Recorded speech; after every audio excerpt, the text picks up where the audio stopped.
Okay, so today is Monday, and over the weekend I had a couple of amplifiers dropped in to me by some chaps who live about an hour away, father and son. They both brought an amp in each for me to look at. Now, this is the son's amp. This is an 18 watt Plexi clone with a treble middle bass channel, and on this one it's got a master volume on the front in place of a second input for that channel. So yeah, it's actually quite nice. I mean, it's a nice red cabinet. As we know, Eli Abbott, who made these Abbott amps, generally, they were very well made, high quality components.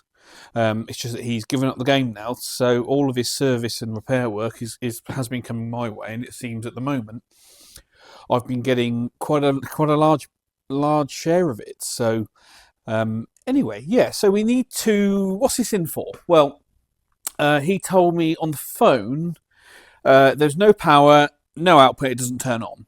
But when he got here, he said actually he had powered it up, the light did come on, but there was no output, no sound output from the amplifier. He said he could hear some mechanical mains hum from transformers, but he couldn't hear anything at all through a speaker. So no white noise, no hiss, no hum, no nothing. And he says both channels are the same. So let's get this thing apart, confirm customer complaint, and then see if we can see anything obvious. We'll give it a quick visual inspection to see if we can find what's going on with this amplifier.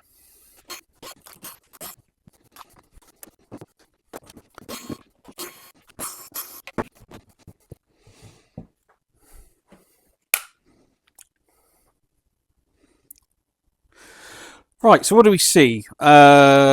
Typical Abbott build standard. Turret board, all the components in the middle, reasonably high quality bits. Nothing seems to be loose. Looks to be made quite well. The only thing I have noticed is this resistor across the filter cap, looking very toasty. Okay, so, well look, nice star ground there. Anyway, so my plan of attack is fire it up on the test bench through the current limiter, and then let's see, we'll take some voltage measurements, see if anything weird's going on. As we always do, inject a signal and see if we can find out where in that circuit the signal is disappearing. Okay, so I've got the amplifier on the bench, fired up.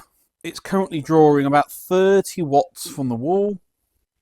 I've got it in restriction mode, just in case there's a short anywhere. But what this allows me to do is just take some voltage measurements inside. So,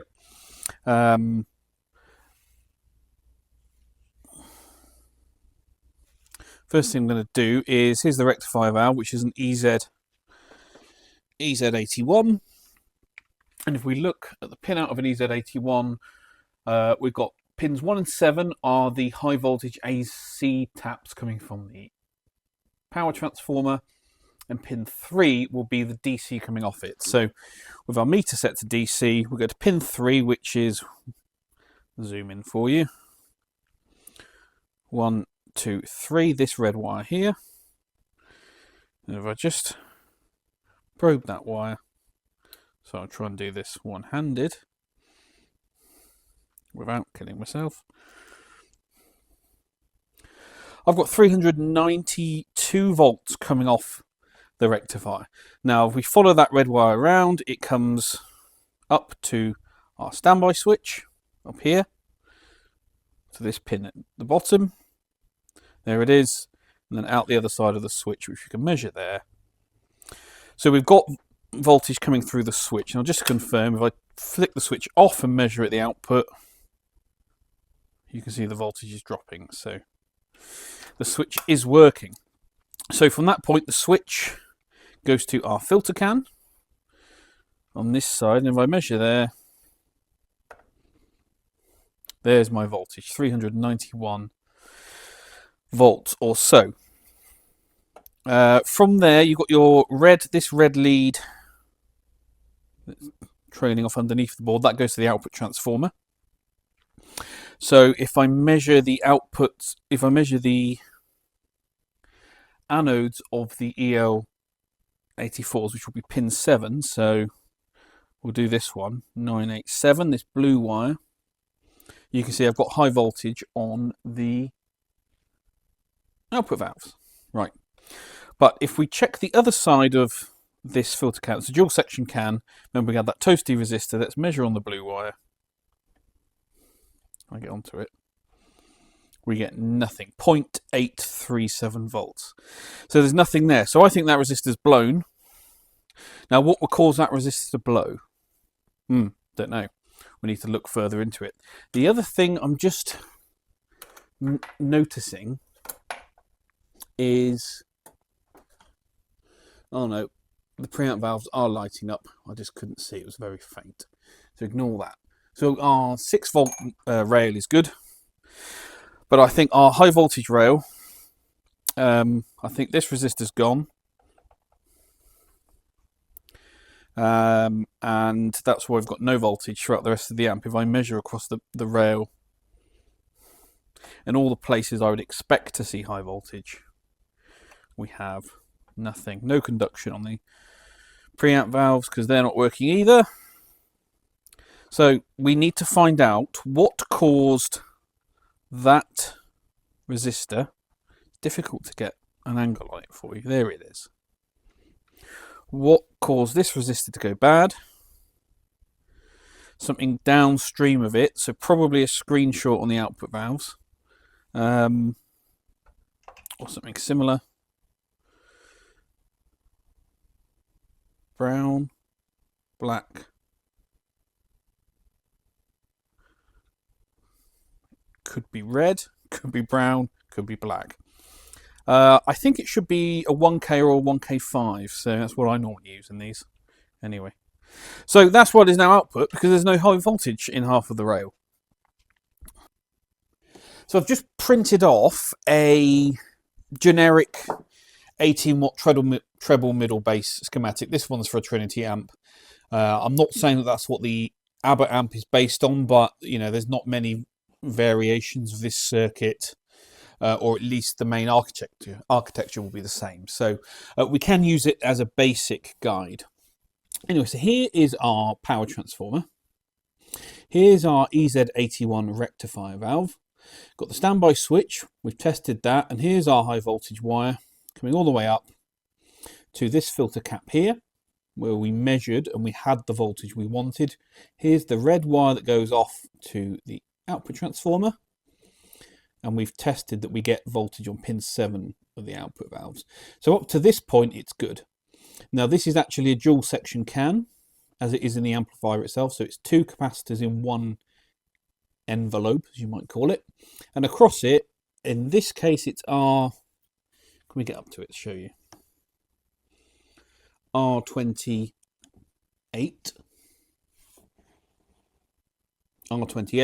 which is a 1K5 5 watt resistor splitting this capacitor from this one, on which, so we call this node B+1 and then this one be B+2. So we know there's no voltage here, so, and the only component between those two is this resistor itself. So we need to check that resistor. It looks crusty, we'll measure it, see what it does. It's, like I said, it's usually a 1K or a 1K5. They've got a 1K5 here. So that's why, or we're assuming that this resistor has blown open, and that's why there's no voltage appearing here, or indeed anywhere else down the B+ rail into the amplifier. So that's our first point of call. Now, what causes that resistor to blow? Well, if anything downstream of it pulls too much current through that resistor, it's going to burn it up. So my suspicion is the screens on the EL84s, pin 9, as you can see here. So we're going to replace that resistor. We're going to pull these valves out, fire it up, check that we've now got high voltage in the rest of the amplifier, and then using the current limiter in circuit, we can plug these back in and then measure what happens, see what goes on. Our current draw will increase. Is there a short in these valves that's going to cause a problem, or is there something else going on? We also need to check the value of the cathode bias resistor for the two valves. It's 150 ohm 5 watt in this amplifier, and they're saying about 12 volts across it. Usually I find that to be too low. This particular amp is 150 ohm 10 watt resistor. I think we might have to increase that up to, well, we'll measure the bias and see where we're at, but I think the cause of an issue is a screen to heater short, which is quite common on an EL84, which has caused this amplifier to go down. So let's discharge the amplifier safely and then measure that resistor and see where we are. Right, so I've snipped the crusty resistor out of the amplifier. You can see it's got very hot. So we can just, with our ohm meter, we can measure across it. So we've got 0 ohms when I touch them together.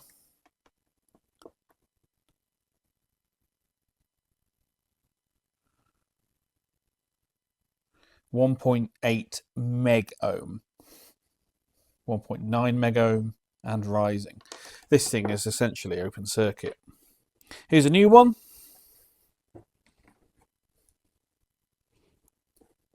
And we get, what do we get? 1,461 ohms. Measure this one again, just to confirm. This now just measures open circuit. Toast. So we confirm that resistor's knackered. We need to install this one and then test the amplifier, see if we can get voltage throughout the rest of it. Okay, so resistor replaced and installed, and I've got it slightly floating. Keep it cool. The amp is now running on the bench. I've done all the voltage measurements and they all seem great.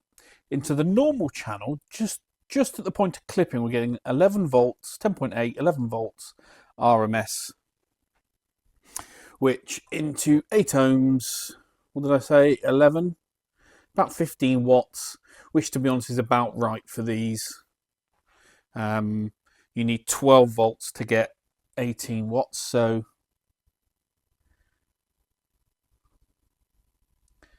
there you go. By the time we've got 18 watts output, we've got a little bit of clipping going on. So yeah, it's about right for these. So we can leave that soak testing for the while. Now, I've done the bias measurements. We've got a cathode resistor value of 152 ohms. The voltage drop across it, 13.63 volts. Ohm's law tells us voltage is current times resistance, so current will be voltage divided by resistance. So we do 13.63 volts divided by 152 gives us the total current running through that resistor of 89.6 milliamps. Now that's both valves, so we divide that by 2 to get 44.835 milliamps per side. Obviously it's difficult to know the exact split because it's a single resistor. Right, anyway, our voltage anode to cathode on each side, 347, 349, means we've got an anode and screen grid dissipation on each side of 15.56 and 15.64 watts. Maximum of an EL84 is 12 watts, so we are quite a bit over. I would like to bring that down. So I think we need to increase the value, currently 150 ohms, to the next one up is 180, then 220. So I think we're going to be somewhere in that range. Right, new cathode resistor in, 220 ohm, 9 watt in there. Just on the measurements, it actually measures 218. Voltage drop 15.16 gives us 34.77 milliamps per valves. puts us now at a total dissipation anode plus the screen grid of 12.27 watts. So we've really brought that down to a much safer level. The only other thing I need to work out is the dissipation of that resistor itself. And so we do that is the voltage drop divided by the total current, times by the total current going through it. So 15.16 times 0.0695 amps. That's 1 watt, and I've got a 9 watt in there. So we're well covered on this, I think is a good thing to say. So yeah, I'm just going to leave this burning in. It's it looks good. We'll just check the other channel. Mid on full.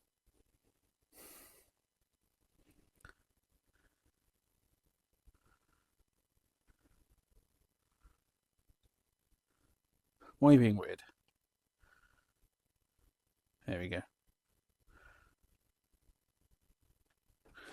If I just wiggle that,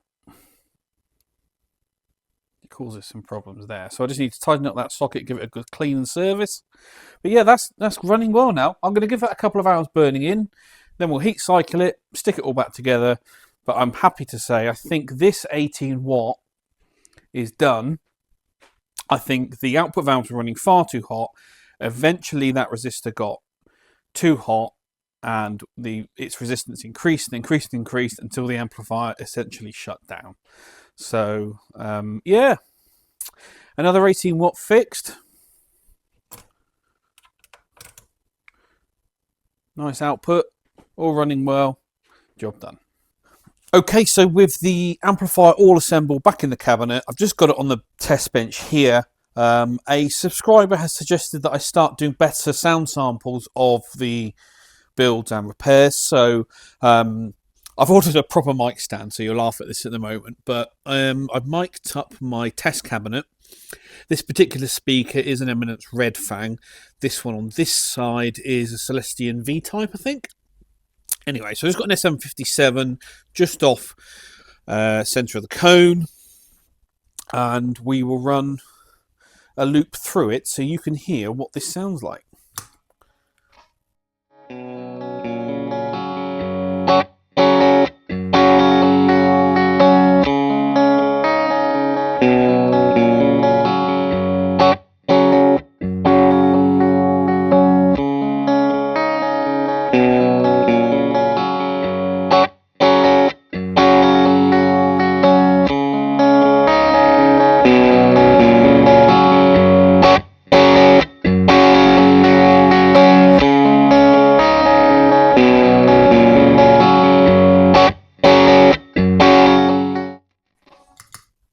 The other thing we'll do is find a nice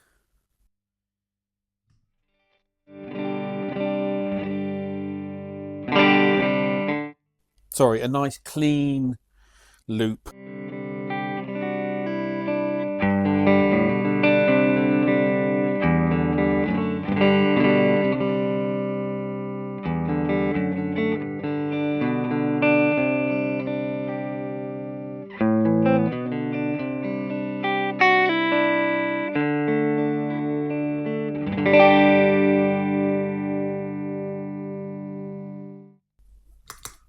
Great. So we'll call that repair complete. Well, that's it then, guys. Thank you very much for watching this midweek repair episode. I might do more of these. We'll see how it goes. You'll always get your video Sunday morning, 8:30. But if I can get a midweek repair video in, something a little bit different, we're trying out for the channel, I will do. But don't forget to give this video a thumbs up. Hit the subscribe button if you haven't already. Comments down below, and I shall see you all on Sunday.